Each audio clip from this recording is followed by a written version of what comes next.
isn't it funny that there's the Ayatollah Khomeini, and then there's also the villain of the story, Khomeini? Like, to pronounce it properly, assume that you were reading the word human as if you knew the laws of English and none of the rules as to what the correct pronunciation is. You would then read it as human.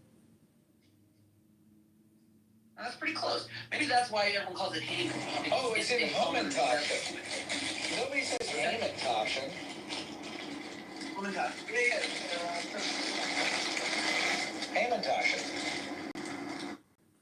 But I'm just saying, like, it was ridiculous maneuver, and it happened so quickly, right? Like, if you track the story, they come up with a scheme for Purge Day, and like the next day, Mordecai's in sackcloth. 3 days later, Esther has fasted and puts forth a thing to the king. 1 day later, Haman is in the streets, and then the next day he's hung up on a pole. It's about a week. The salient points of the story, and like there's no. You wouldn't accept this story as true if you put it on TV because it's too ridiculous. It's too absurd. That's the problem. It's a comedy the likes of which reality does not give us. Right? It makes sense that, like, okay, the king gets replaced by the janitor. That makes sense in a comedy. When, like, the lives of your friends and family are all there, they're all on the line, and then, oops, the concubine conquered the royal advisor. Checkmate. It's absurd. It's too absurd to be true. Which is why it's the most ecstatic, joyful holiday. Because it's also, like, the most historically accurate Jewish holiday. Like, can't argue with, like, this happened. They have the whole record. And it happened outside of Israel. It happened in Persia. And it's a ridiculous story. Everyone should remember Purim. When did they change the name from Persia to Iran? Somewhere around the time they figured out Islam. Freaking morons.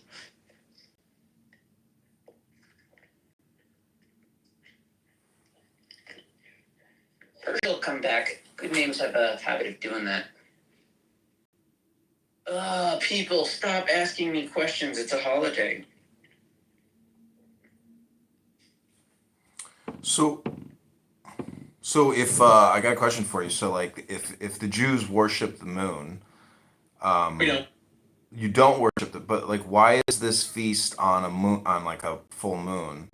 Meaning that like Our calendar, as all calendars originally were, are moon-based when it comes to months. The word month comes from a month, a cycle of the moon. But when I say What? Jews worship the moon, I don't mean like they worship. I mean there's like the Shekhinah, or like the feminine aspect. No, what I'm saying is humans from time immemorial have utilized the moon, yeah. as a means of calendar. It is an extremely effective calendar that is useful to all humans on the entirety of the planet Earth, no matter what time of year. It's an excellent tool, and the Jews train themselves in it. It's just the modern world is based off of the solar calendar, and we've already kind of divided it into 12 portions, which we don't need anymore. The 12 are divided originally because of the moons. 12 moon cycles is roughly what you want to get towards the solar, which is why there's a lunar calendar and a solar and a hybrid solar lunar. But most people don't know these because we've already figured out the calendar, so they stick with Gregory. Are you saying that we should be calling them months? No, it's still a month. I'm just saying that its etymology. It comes from the relationship to the moon because a moon cycle is very reliably 4 weeks, 28 days. And in the middle, you have a full moon. At the beginning, you have a waxing moon. At the end, you have a waning moon. I'm calling months. You can tell where you are in a month cycle by simply looking up at the moon.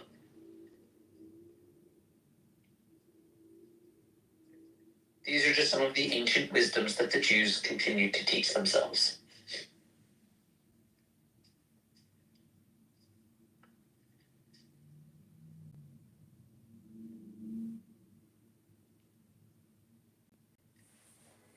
But the reason it's often in the middle of the month is probably by decree. Like they know that there's always going to be a full moon in the middle of the month.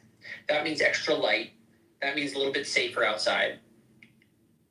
Also, biblically, we did have two holidays that were smack dab in the middle.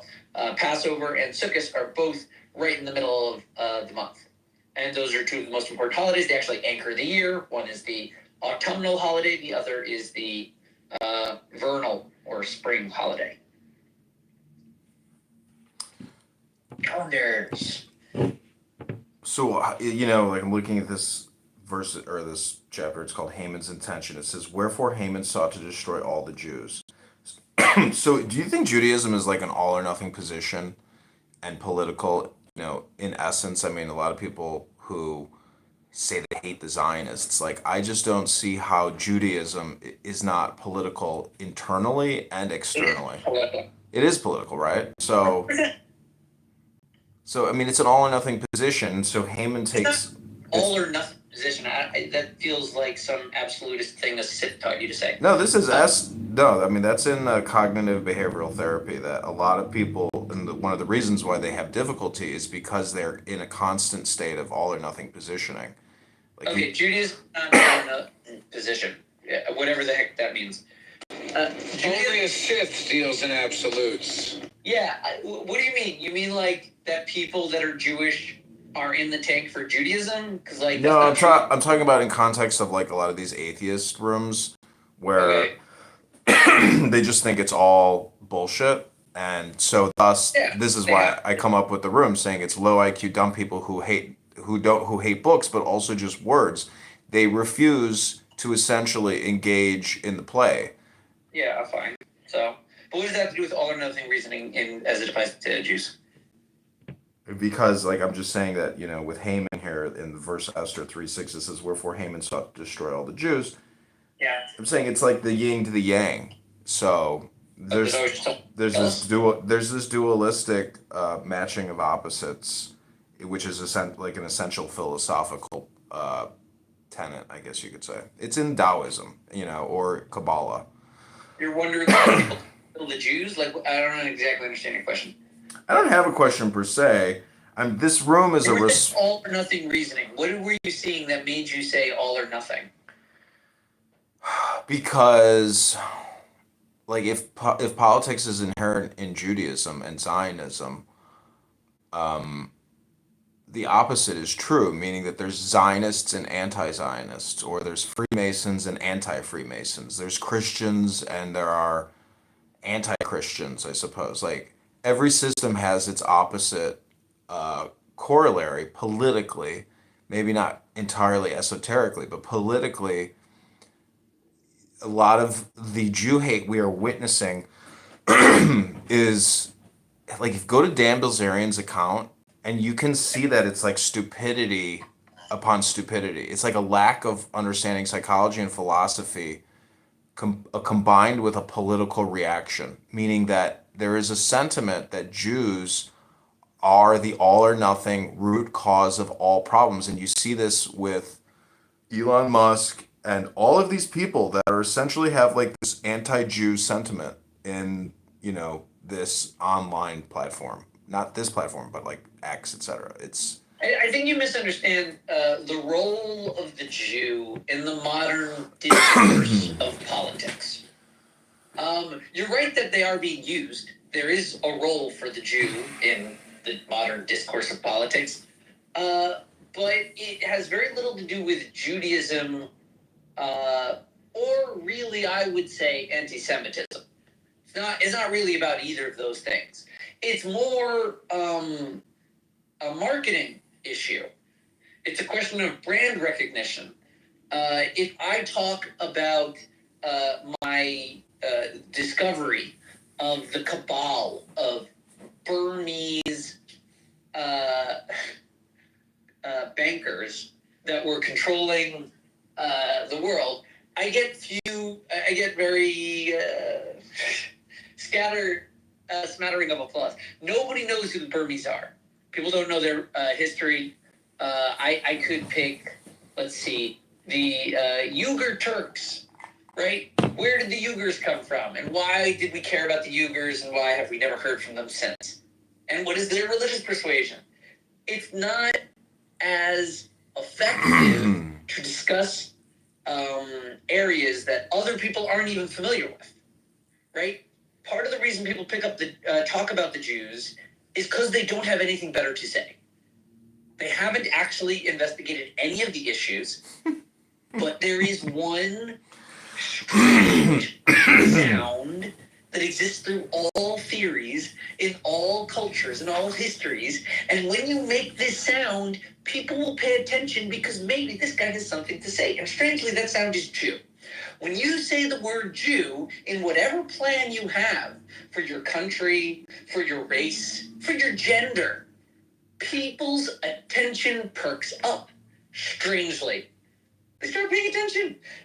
It's sort of like a catch-22. On the one hand, they're familiar with the Jew, so they know, oh, this is good. I can connect this to other ideas that I've had about them. But on the other hand, they don't know anything about the Jews, so anything this guy is saying could be true. Could be gold. New information never heard before about how the Jews are controlling X.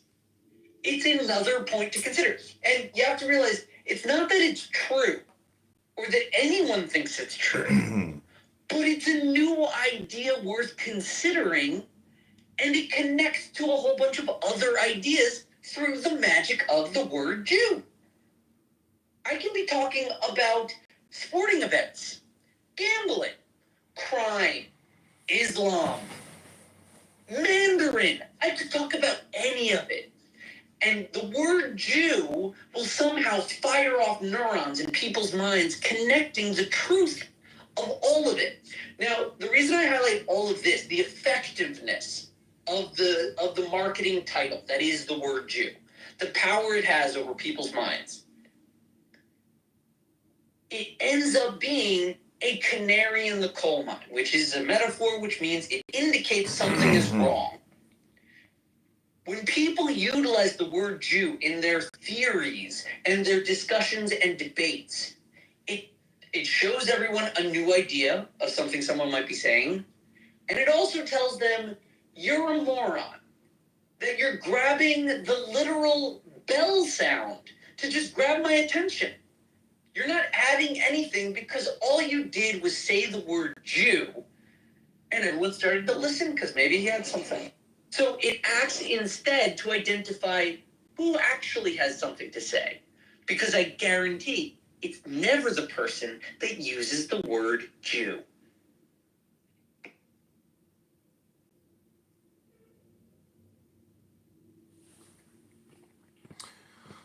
So it's like a bell, basically. Is it like a mnemonic? And like it got there, it has copyright. Through whatever millennia of weird quirks of fate, it has that. Just like the word God has that. Yeah. The word Jew has Jew. Well, that's why I say there's a conspiracy amongst three-letter words, that it's all to bring you into the now. Because if you have a dog that's got to take a pee, you got to be present in the now to take that dog for a walk. But listen to this. I wanted to read you this. I found it. It says, when Mordecai caught up with the children, he asked one of them, recite for me the verse in scripture you studied today. He replied, be not afraid of sudden terror, neither the destruction of the wicked when it cometh. Proverbs 3:25. Second child followed him, saying, today in school I studied the verse, take counsel together, and it shall be brought to naught. Speak the word, and it shall not stand, for God is with us. Isaiah 8:10. The third added, even to old age I am the same, and even to hoar hairs I will carry you. I have made, and I will bear. Yea, I will carry and will deliver. Isaiah 46:4. When Mordecai heard these verses, he not only cheered up, he became jubilant. Haman asked him, what did the children say to you that made you so joyful? Mordecai replied, they gave me the good tidings that I need not fear the evil counsel you have devised against us. Enraged, wicked Haman said, I will make these children the first to feel the blow of my hand. So it's like Clown House, but I mean, when I listen, that's a good measure. That measure is answering the question. Interestingly, in the letter of the Megillah that tells the whole story of everything that happened, his decree did include the children. He said, from the Zucking, from the elders that like couldn't fight to the children that didn't know anything. And this medrash is a classic style of medrash addressing an inherent question. Why would Haman want to do that? Right? Like, of course, nowadays with Hitler, like we can say, okay, yeah, you get genocidal, you just want everyone gone. But like, to an ancient's mind, that's an objection to the question, to the story. He wouldn't want the kids dead and the elderly. Like, what offense could they have done? Thus enters this story, explaining that the children were learning and it was a personal offense to Haman because they talked about how their God would destroy him because of his wickedness. So he did target the children.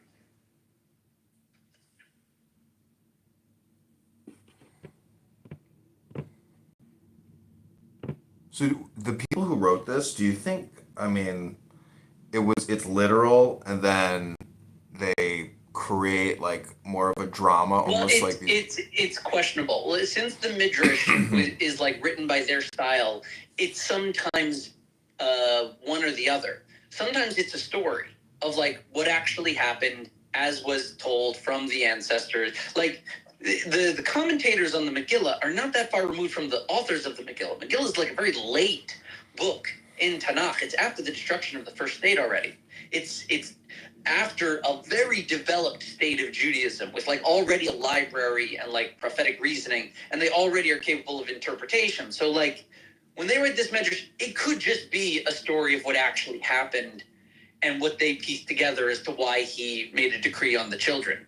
Alternatively, it could be more a classic medrash in that it's not necessarily what happened, but it does explain a natural question in the text. Why would Haman target children? And then this story comes to explain. It's not a necessary story. It could have easily not happened, but it does add context to the decree on the children, which without this medrash, we are left wondering why he decided to kill children.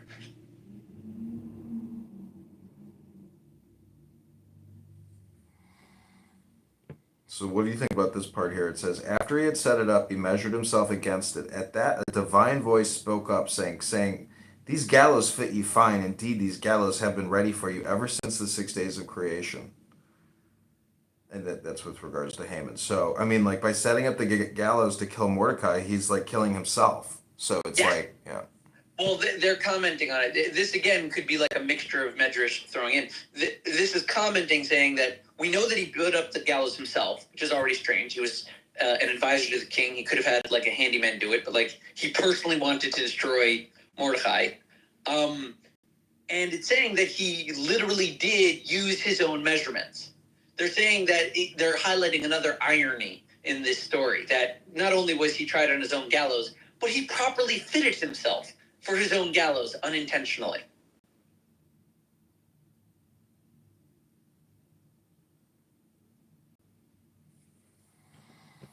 It says here, the Holy One heard the sound of their weeping at the end of the third hour of the night. In that instant, the Holy One rose from the throne of justice, seated himself on the throne of mercy, and asked, what is this loud noise I hear, like that of kids and lambs?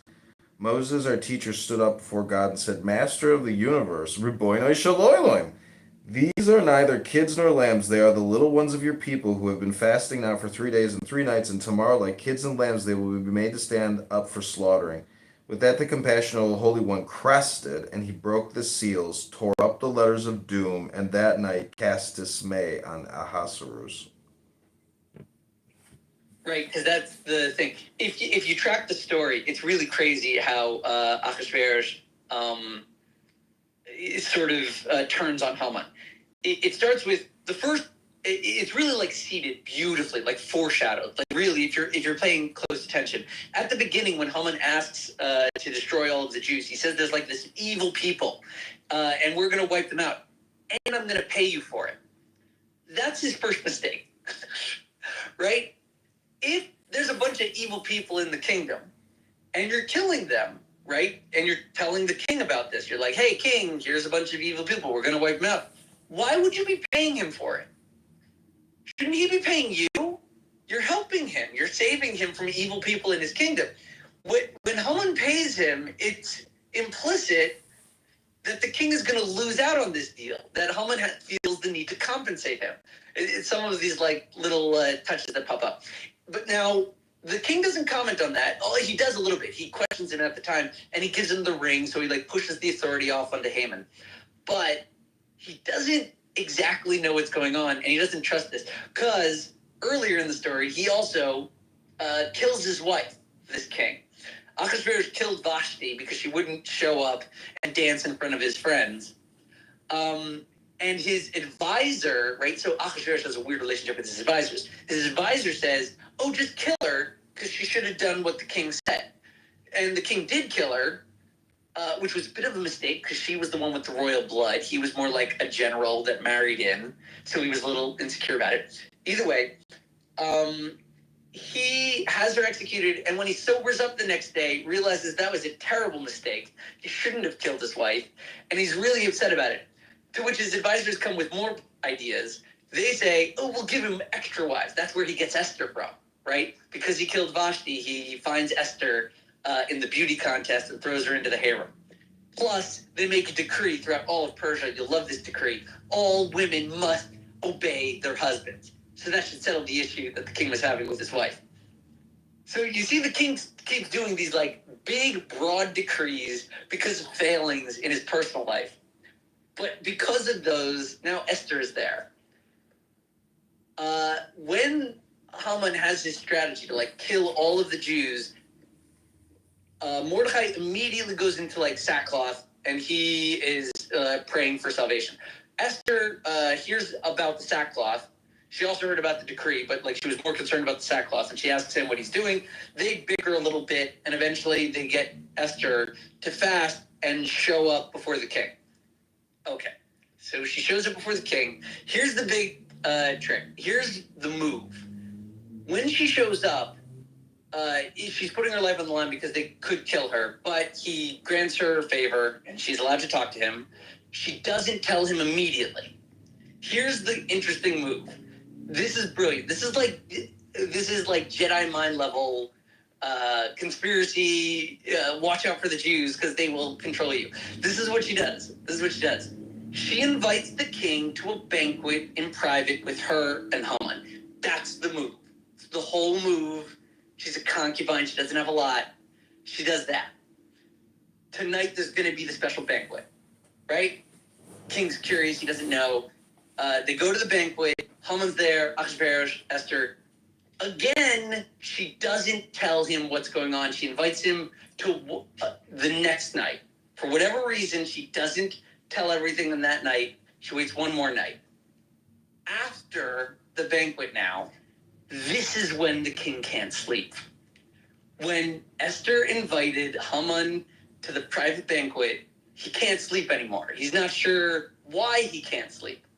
And here's where like the divine intervention comes in and really makes it ridiculous. He can't sleep, so he asks his attendant to read to him from his diary so that he can get like bored and go to sleep. And the diary opens up to the page that talks about when Mordecai the Jew saved the life of the king by foiling an assassination attempt from Big Son and Sarash. Now, remember, the king can't sleep, and he's like anxious. He hears the story. He's like, oh, great. And this is kind of similar to what he's thinking about. Like, what if someone's trying to kill the king? Oh, look, here's Mordecai who saved the king's life. What happened to Mordecai? And the attendant tells him, nothing. We forgot about him. We never did anything about it. And this is like now here's the other bit. While the king is in there, he can't sleep. He sees in the courtyard, right, is Haman. Haman that very same night, because he had gotten invited to the banquet, he saw that Mordecai was still disheveled in the street, that poor, decrepit Jew, and he decides he's not going to wait until the purge day he's scheduled. He's going to kill Mordecai tomorrow. So that very night, he's building the gallows in the king's courtyard while the king can't sleep. And here's the story of Mordecai. Because Haman is right there and the king can see him and can't sleep and wants to settle this problem that Mordecai was never given a reward, he invites Haman in and he asks him to answer a question for him because he's an advisor, so that's what he does. he says, "What should I do? What should happen to the man that the king wants to honor?" Now this, if you're a careful reader, will be the one bit of prophecy that exists in the whole Megillah. It comments on what Haman was thinking at the time. And it says that Haman thought the king was talking about him. There's no way we could prove that. Haman didn't write the Megillah, but it is the one bit of prophetic text in the Megillah that says Haman thought to himself, the king must be talking about me. So he comes up with a strategy because he thinks that they're buddy-buddy. They're about to purge the Jews. He just got invited to the banquet. He's building the gallows for Mordecai. So he says, here's what you do to someone you want to honor. You give him the king's clothes. You give him the king's horse. You carry him through the city, and you say, this is what happens to the man the king wants to honor. Right? Classic story. And of course, the king, hearing the subtext, wanting to be settled, and sees in Haman's eyes that he wants the king's robes. This is like, it's late at night, and this is all like merging into his dream. Like, he's not sure why he can't sleep. There's a story about someone assassinating the king, and now he asks Haman what to do to praise a guy, and Haman starts talking about how to be the king. So the king snubs him on the nose a little bit. He says, great, that's a wonderful idea. Go do that for Mordecai.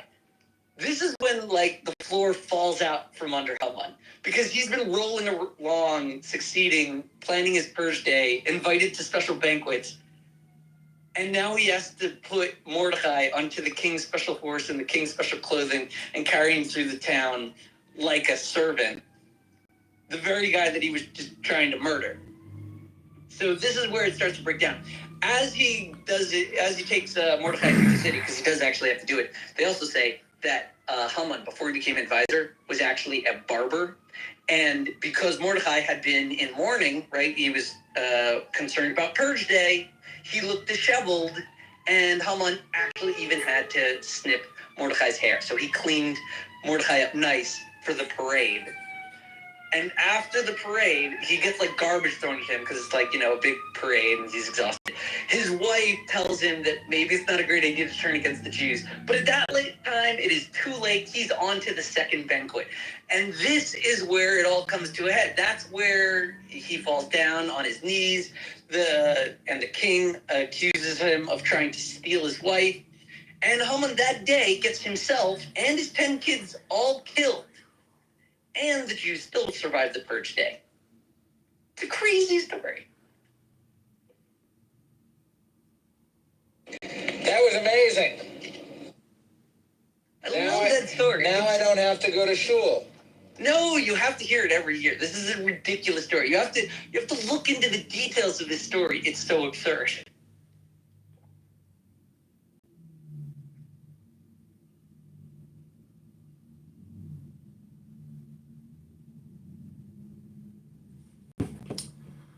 So why did the cedar tree say, hang Haman on me, on the tree that he in fact prepared for himself, versus all these other like divine trees like the pomegranate, the etrog, the fig tree, etc.? Why is it that the cedar tree? Is it because Haman chose the cedar tree to hang, Mordecai? I don't know if there's other references to the cedar. Could be. But it's crazy that, like, he measured, he was plotting murder that fell upon him. I like this part. As Mordecai mounted the horse, he kicked Haman, at which Haman said, Mordecai, rejoice not when thine enemy falleth. Proverbs 24. Mordecai replied, wicked one, my people were told, you shall tread on their backs. It's an amazing reversal. Like, it's such an absurd reversal. Like, because the Jews were destated. They were an itinerant nomadic people that were like surviving on their wits, and this could have been the end of them by like decree. This is this part. It says, for Mordecai was great in the king's house, and his fame went forth throughout all the provinces, Esther 9:4, Coins bearing the name Mordecai circulated throughout Persia's provinces. What were the effigies on his coins? Sackcloth and ashes on one side and a golden crown on the other. So that's like absolutely black and white, yin and yang, dualistic. I don't know. It's just it's. I'm surprised there's no movie called Mordecai, because like how could Mel Gibson not want to tell this story, because it's so fantastical. There are movies. They don't capture it. They can't dance it. The best adaptation, I think, is like Aladdin. Aladdin's the closest. It has. That's a Purim story? It's not. I just highlight that the themes are pretty similar. You've got an evil advisor, a doting king, a princess, and a street urchin that has a magical force that's able to assist them. It's not one-to-one, but the stories are pretty close. But yeah, they just don't.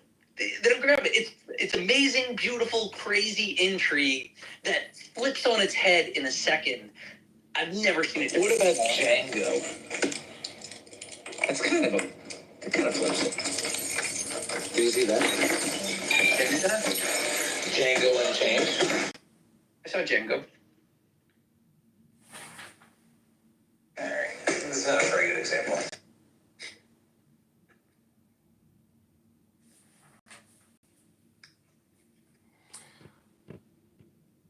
I like this part too. It says, Then Mordecai understood that the Holy One had performed a miracle on his behalf. So he raised his voice and said to Haman, You are the biggest fool in the world.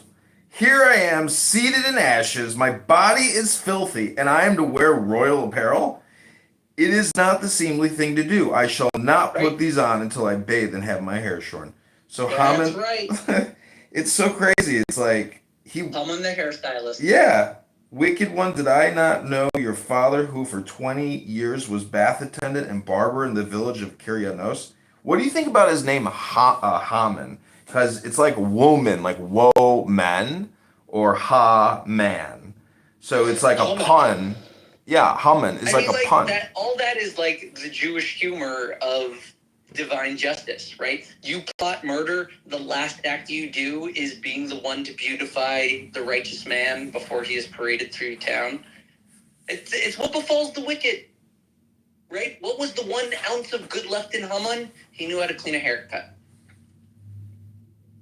And Mordecai took that from him too.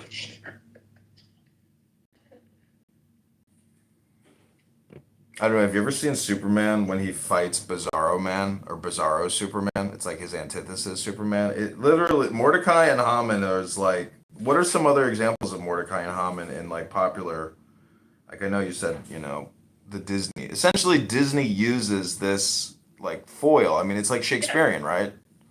Yeah. Disney was not stupid when they made Snow White and the Seven Dwarfs. They were stupid when they tried to remake it.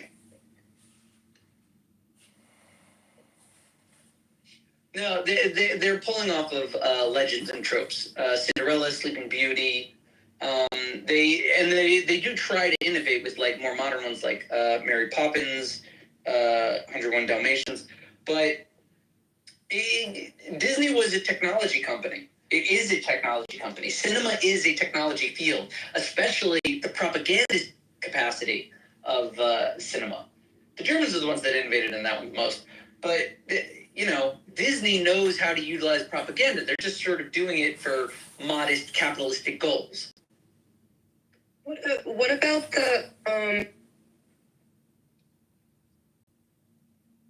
the Seven Dwarves of Auschwitz? Did that inspire them? Like, I don't know the timelines.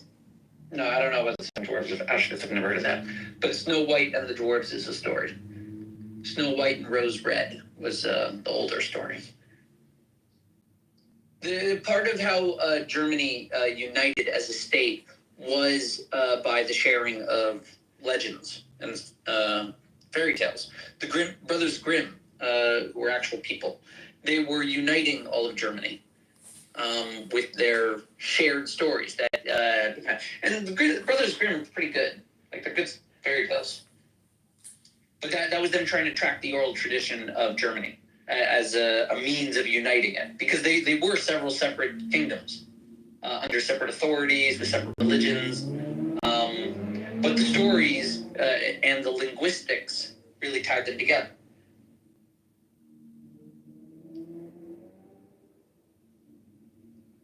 And there's some anti-Semitism in there.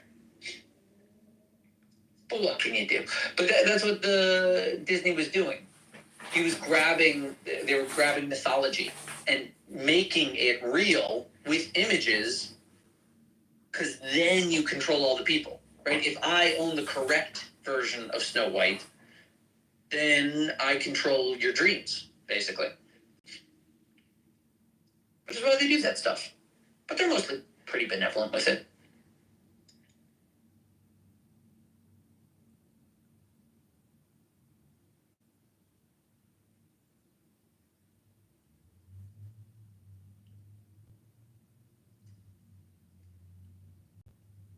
Yeah, but nobody's ever depicted the Perm story properly. They've tried.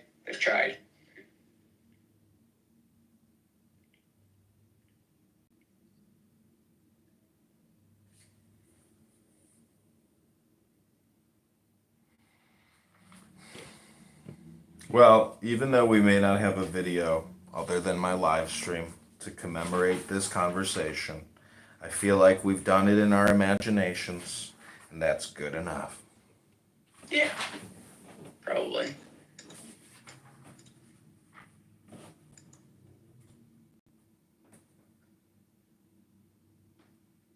Oh, right, that guy's just like nagging.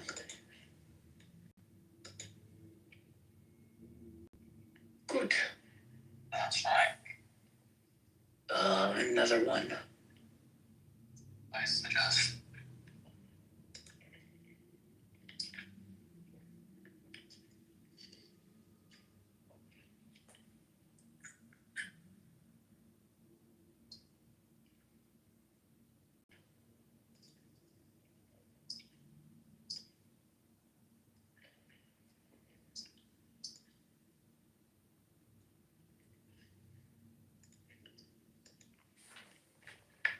So, do you think Adolf Hitler was aware of the story of Mordecai, Ahasuerus, and Haman?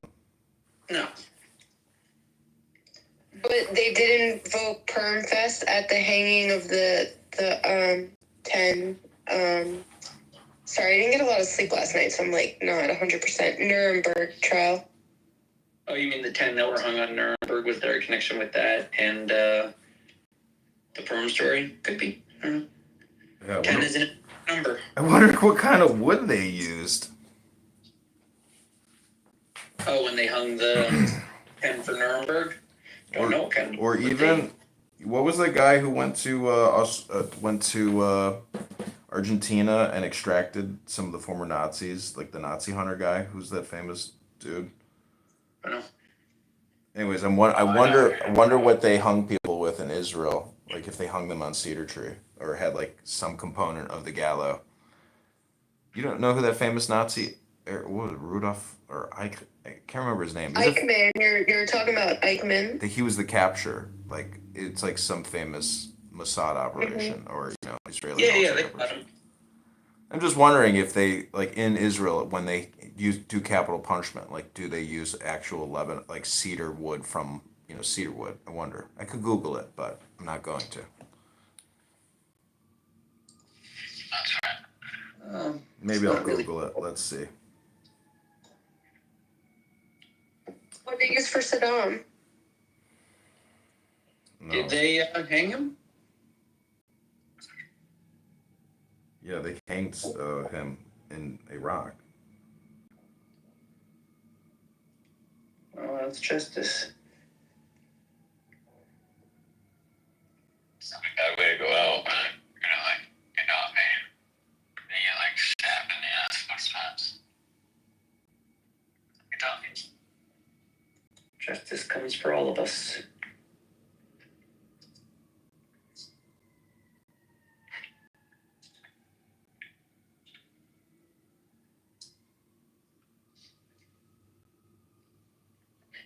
Yeah, a lot of. I'm reading an article about It's called A Cedar of Lebanon by Amy Newman Smith, fall 2016, Pumpkin Flowers, A Soldier's Stories. A Soldier's Story. It's about Israeli soldiers in Lebanon.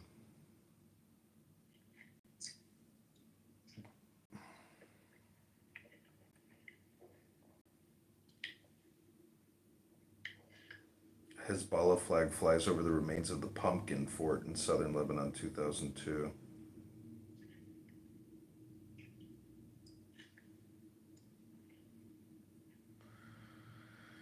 Okay, Rabbi Shalom, another Shabbos miracle. All right, this has been fun. This has been Low IQ Dumb People Who Hate Books and Words, which is Clown House. Welcome. I do love Megillas. Chris, did you want to say anything? I know you raised your hand earlier, but for whatever reason, I couldn't accept the hand raise. Like, let me try to invite you if you want to say something.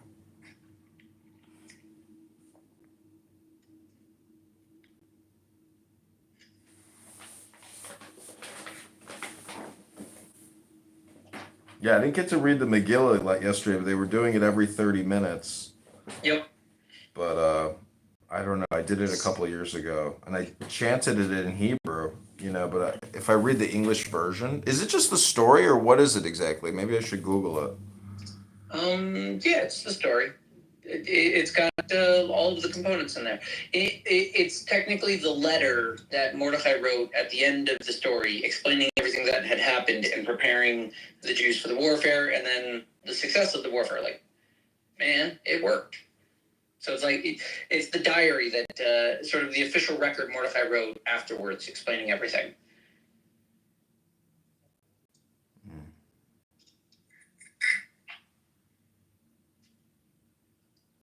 Yeah, I like it. It says, "Blessed are you, Lord our God, King of the universe, who has granted us life, sustained us, and enabled us to reach this occasion." Amen. Yeah, those are the blessings. Yeah, it's 13 pages long. Yeah, it's exactly what I just read in this book that I have here.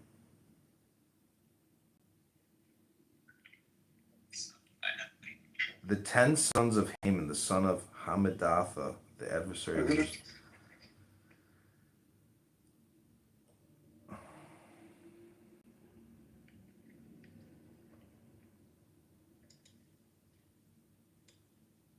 After reading, the reader recites the following: only if a minion is present and those listening answer amen as indicated. Blessed are you, Lord our God, King of the universe, who wages our battles, defends our rights, avenges the wrong done to us, punishes our oppressors in behalf, and brings retribution upon all our mortal enemies. Blessed are you, Lord, who exacts payment in behalf of his people Israel from all their oppressors, God who delivers them. Amen. The rose of Jacob thrilled with joy, exulted when they beheld Mordecai garbed in royal blue. You have always been their salvation, their hope in every generation. Make known that all who place their hope in you shall not be put to shame, nor shall all those who trust in you be disgraced forever. Cursed be Haman, who sought to destroy me. Blessed be Mordecai the Jew. Cursed be Zeresh, the wife of Haman, who terrified me. Blessed be Esther, who interceded on my behalf.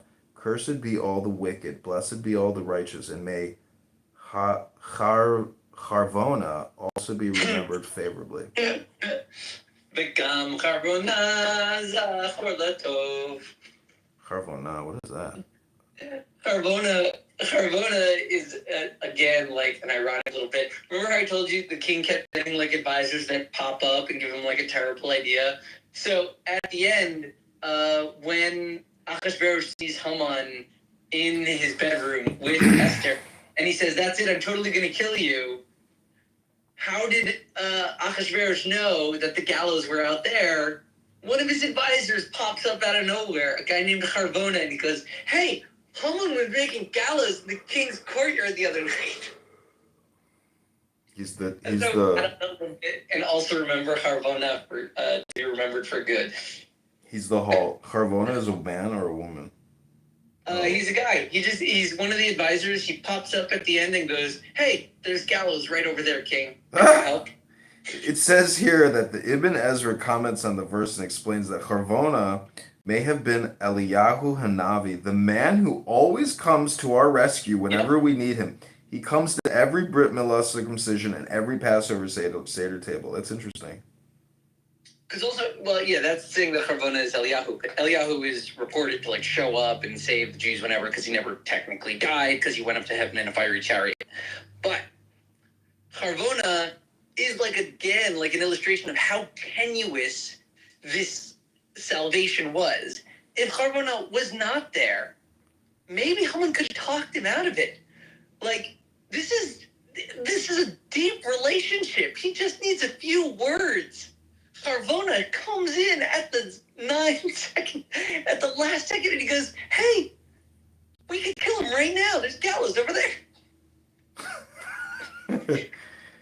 So what is that character? There's a lot of Harvonas in movies then. Like it's like the Legend of Bagger Vance, right? Or it's like some mystery character. What is that in literature? Like the mystery character that comes in, performs a random miracle, and like you're like, whoa, how did this whole thing just change? Oh, I mean, like broadly it's Deus Ex Machina. But like, yeah, if you look in the story, it really should have fallen apart right then, as soon as Haman has a chance to explain himself. The fact that Harvona, a non-character in the story, pops up to say, "Hey, let's kill him quick." It says here, the lesson is very fitting for the holiday of Purim, which is characterized as a holiday of covered miracles. In fact, it is intriguing that the entire Megillah Esther, God's name is not mentioned even once. That is correct. This symbolizes the character of the holiday of Purim and what can be gained from it. We need to keep our eyes open for all of the Harvonas out there and pay attention to the messages they bring. May we all extract a little bit of spiritual electricity of Purim and ignite the rest of the year with it. And also remember Harvona Zehalatov. Zelatov. So it's the entire Megillah Esther, God's name. So God's name isn't mentioned in it? Not once. In fact, because of that, a lot of scribes practice on Megillahs. Because if you make a mistake, it's not the same rules as if God's name is there. Mm-hmm. So even though mezuzahs, which are very small scrolls and don't have a lot of words on them, are shorter, easier to produce, because God's name is written in them, they're tougher. Right? There's just tons of Megillahs. Every sofer is practicing on a Megillah, because if he makes a mistake, he doesn't have to worry about God's name being erased. Wife, and she proposed that they set up a gallows. Megillah. It's such a great holiday. I love Purim. Yeah, I'm looking at somebody's YouTube. It's 20 hours ago. The title is The Hidden Hero of Purim, Harvona's Mysterious Role in Haman's Downfall. Yep. Something called NETIV, which is Virtual Torah Learning for Noah Hides. Always remember Harvona. Because, like, the story looks ridiculous, and then at the end, you need Harvona to just kill him quick.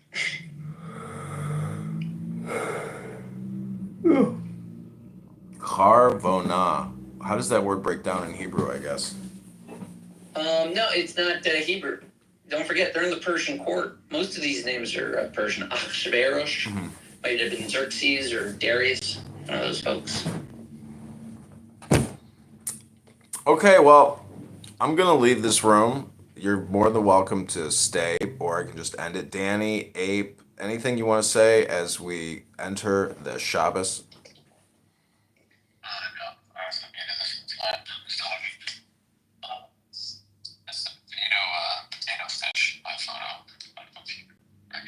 Is that another photo of me? I screenshotted the other one. That's not you. Oh, no, that's not me. That's Tim. He's potato farmer. He's farming potatoes? Nice. Yeah, that is Tim. Look at that guy. Fucking the heart of hate. Him, the feisty Irishman? The leprechaun. You got clipped finally. He did? Yeah. Oh, that's good news. Chris, did you want to say something? I just wanted to say, great room, guys. Great conversations. Great intellectualizing and reading books. That's what we all need. I agree. Have you gone on the MCP all yet? The what? Model Context Protocol. Model context. Have you looked into Gemini's Flash Pro? Like the ability to edit images. It's crazy. crazy for magnetic power. Yeah, no, I think Gemini Flash Pro, what do you do with it? What are you creating with it? this one, let me see. A unique thing this one can do is you can generate text and images like simultaneously throughout a single output, which actually, believe it or not, is kind of new. I don't think there's been another model that's been able to do that. But I haven't really been using Gemini. I've been using Sonnet 3.7. But this MCP, the model context protocol, is like a game changer for someone like me who I don't know how to code. So this really changes things. It makes it basically where it can integrate with anything, sort of. Have you been using Cursor at all? Yeah. I just got it like 2 weeks ago. It's like I'm literally like a brain dead retard when it comes to like programming, but like the scripts and programs that you can like one shot with like these like things are it's incredible. Like it's the most amazing thing. Like I just wish it was like more open source, you know? Like there's like models that could compare, but it's gonna come down in size. Like DeepSeek R1 was like a game changer, like demonstrating that like, hey, we can like make these models super small, like the parameters, and they're still like as functional as GPT-4 or 4.5, whatever. Yeah, it's crazy. Well, did you see And it destroyed the stock market as well. DeepSeek. So nuts. Yeah, it's like they were like, you looked at literally. Manus thing? I haven't, no. Manus AI, it's doing the same thing right now. But go on, I'll tell you after. You can keep going. Yeah, it's not a model, it's just go ahead. Yeah, like with like DeepSeek, you know, like these big companies like ChatGPT, like, you know, like OpenAI partnering up with Microsoft, they're wanting to build like these huge data centers, but you know, this like like this fintech from China said, screw it, we're gonna release it, open source everything, and make it into a fucking commodity instead of like, you know, something gatekeeped. It's insane. It's so crazy. Yeah, that's changed everything. It's changed the whole dynamic. But yeah, there's it's called Manus, MANUS. It's still private and invitation only right now. But there's Open Manus, which is like a open source alleged version of it, but everyone that's like all of the top people have gotten access to Manus. It's not a model. It's a wrapper. It's basically always having it looks like they're using Sonnet 3.5 as a wrapper, and they've managed to integrate all sorts of tools in it. And I can't talk over this guy. This motherfucker. Oh, my bad. I'm sitting here looking at my YouTube videos that I created.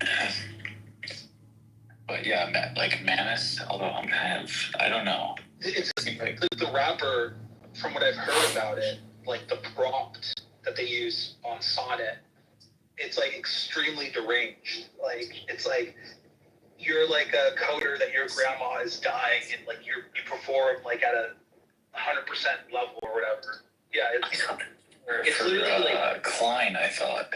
Yeah. Oh yeah, yeah.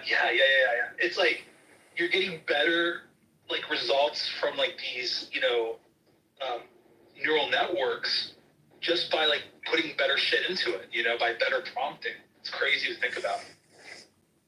Yeah. Well, yeah. I mean, well, it's not that crazy necessarily, but like what is interesting is, do you remember?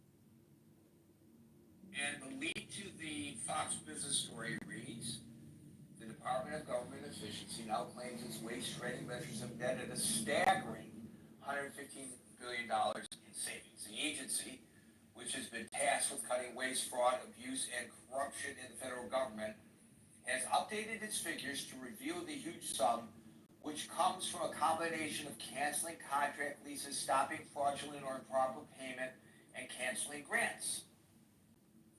The Elon Musk-led agency has also been cutting workforce numbers and changing various programs. Doge said that the estimated $115 billion in savings will save an average of $714.29 per taxpayer.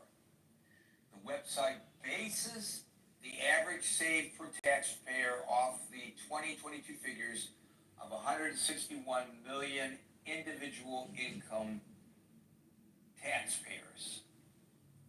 So, and it goes on to break this whole thing down in greater detail. So, yeah, man, I don't know how you sit and listen to this. About an hour ago, a little over an hour ago, I set this as a topic for the room.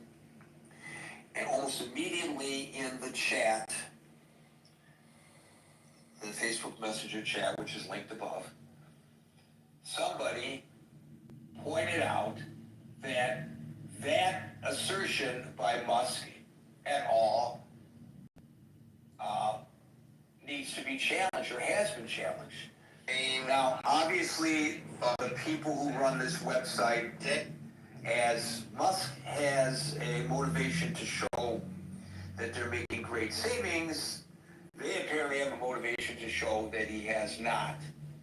So I cannot tell you with any degree of accuracy who's right and who's wrong about this. But the site is called muskwatch.com. And they have this thing they call the Doge Tracker. And according to muskwatch.com, and they're right about this, Doge claim cuts of $105 billion. But they say that the verifiable canceled funding is only $8.6 billion. So that's a 92% inflation of success beyond the reality, at least according to this Muskwatch. And I have to acknowledge to you, I have no idea who these folks are. This is the first time I've actually seen this tracker.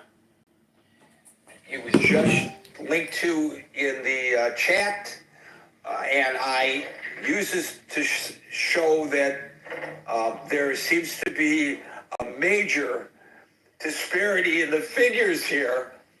So the question I have to you is, from your perspective, has Doge been thus far successful? So with that short introduction, because the introduction itself was relatively short, the apology probably was just as long as the introduction.